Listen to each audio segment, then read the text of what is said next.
नमस्कार दोस्तों। लोकसभा चुनाव के नतीजे आने के बाद दिल्ली में हलचल तेज हो गई। बैठकों का दौर शुरू हुआ। इंडिया गठबंधन ने कहा कि वह जोड़ तोड़ की सरकार नहीं बनाएंगे, एनडीए से विचारों की लड़ाई जारी रखेंगे। वहीं बीजेपी की अगुवाई वाले राष्ट्रीय जनतांत्रिक गठबंधन एनडीए को 292 सीटों पर वोट मिलने के बाद एनडीए की बैठक हुई और उस बैठक में प्रधानमंत्री नरेंद्र मोदी को बिना शर्त समर्थन कर दिया। ऐसा पत्र राष्ट्रपति के पास भी पहुंच गया है। तो दोस्तों, बीजेपी सरकार बना भी रही है। तो इस बार सरकार बैसाखी के सहारे चलने वाली सरकार होगी। टीडीपी प्रमुख चंद्रबाबू नायडू 16 सीट जीतकर किंग मेकर बने हैं। सरकार बनाने में चंद्रबाबू नायडू की भूमिका काफी महत्वपूर्ण हो जाती है। तो वहीं नीतीश कुमार 12 सीटें जीतकर सरकार की महत्वपूर्ण भूमिका में है। यह दोनों ही नेता वह नेता हैं जिनका प्रधानमंत्री नरेंद्र मोदी से खटपट रही है। कई बार वैचारिक मतभेद रहे हैं। अक्सर देखा जाता रहा है कि बीजेपी या खासकर हम कहेंगे नरेंद्र मोदी के ये लोग कई बार विपरीत रहे। 2019 में वो बीजेपी के साथ नहीं थे, 2024 में फिर वो बीजेपी के साथ हैं। अक्सर कहा रैलियों में अमित शाह की तरफ से उन्हें टारगेट किया गया, प्रधानमंत्री नरेंद्र मोदी की तरफ से उन्हें अवसरवादी बताया गया। वैसा ही नीतीश कुमार को तमाम बीजेपी के नेताओं ने बेपंदी का लोटा कहा, तमाम और चीजें कहीं। बावजूद उसके 2024 में नीतीश कुमार बीजेपी के साथ गए। फिलहाल ये भविष्य में क्या होगा, यह तो खबर आगे की है। और फिलहाल अभी की जो खबर है दोस्तों, वो खबर यही है कि प्रधानमंत्री नरेंद्र मोदी शपथ कब ले रहे हैं। हालांकि प्रधानमंत्री नरेंद्र मोदी को पहले अपने संसदीय दल की बैठक बुलानी थी, फिर उसमें अपने आप को नेता चुनवाते, लेकिन इन सब में देर लगती। ऐसे में एनडीए संसदीय दल पर सवाल खड़े होते, प्रश्न उठने लगते। तो प्रधानमंत्री ने देर ना करते हुए सीधे एनडीए संसदीय दल की बैठक बुलाते हुए जल्दी काम खत्म कर लिया। इस बार थोड़ा जल्दी में दिखाई दिए, लेकिन आज खबर अलग है। इस बार जनादेश यानी कि एग्जिट पोल बिल्कुल उलट रहा, खासकर उत्तर प्रदेश में। उत्तर प्रदेश में भारतीय जनता पार्टी की सबसे बड़ी हार हुई है और यही कारण है कि भारतीय जनता पार्टी 240 पर रुक गई, जिससे केंद्र में अब नरेंद्र मोदी को बैसाखी की सरकार बनानी पड़ रही है। अब यह दो कारण हैं। पहला, उत्तर प्रदेश में बड़ी हार। दूसरा, केंद्र में मोदी जी को शर्तों पर झुकाकर सरकार बनाना। आज एक तरफ सरकार बनने की प्रक्रिया है, तो दूसरी तरफ अमित शाह और मोदी जी की बौखलाई हुई टीम।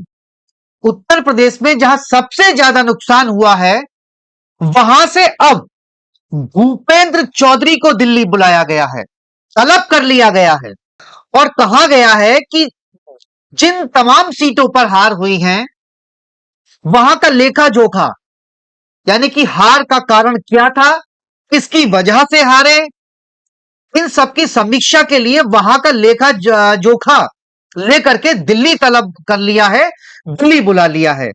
और इसके बाद कड़ा एक्शन होने जा रहा है। उत्तर प्रदेश में बीजेपी 33 सीटें जीती है, 2 सीटें राष्ट्रीय लोकदल।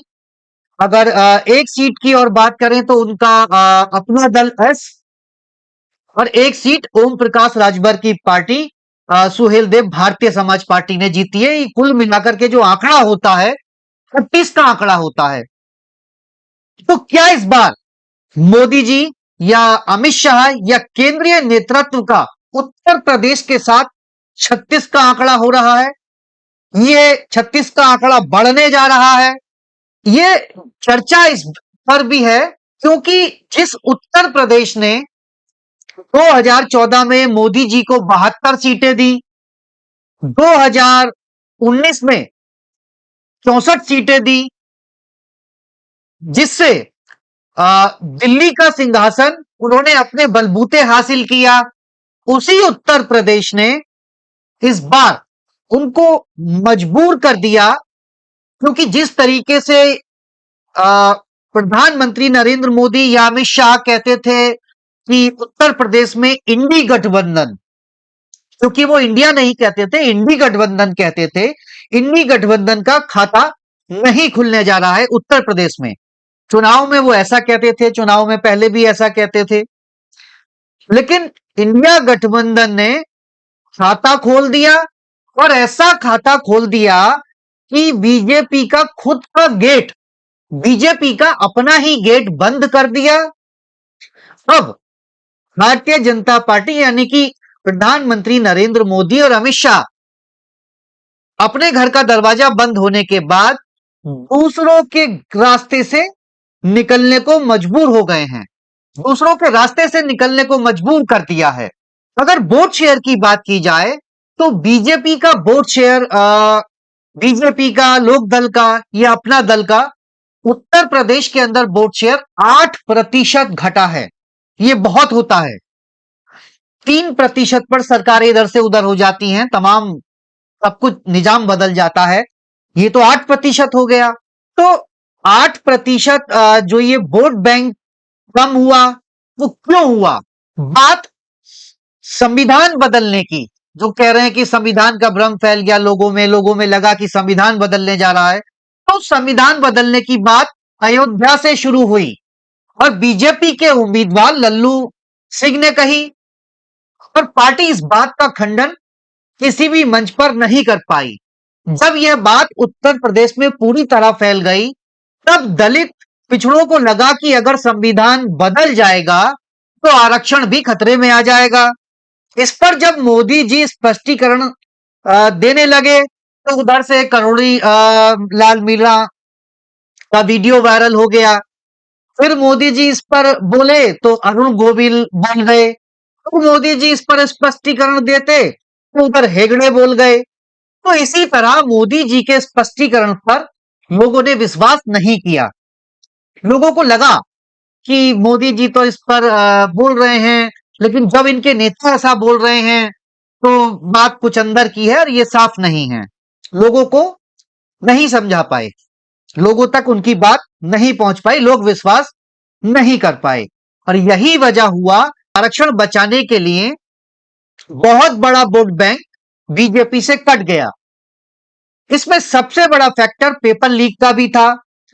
आरओ, एआरओ और पुलिस भर्ती जो पेपर लीक हुआ था, उनसे युवाओं को लेकर, युवाओं में भी उनसे उनको लेकर बड़ी नाराजगी थी।